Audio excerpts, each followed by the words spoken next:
By combining the granular system user controls in Augmentt with the Engage module, you can create a co-managed workspace where a client can perform basic Microsoft 365 management in a zero-trust environment.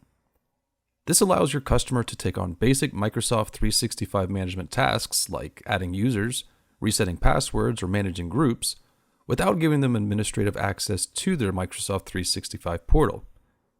To set this up in Augmentt, navigate to System Users and then click Add User. Be sure to only give the user access to their environment and only give them access to the Engage module.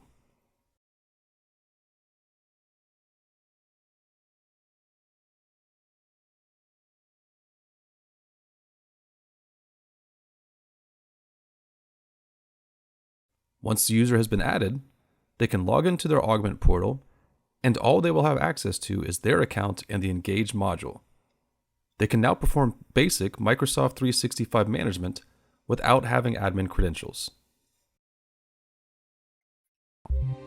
That's my minute. Thanks for watching, and we'll see you in the next one.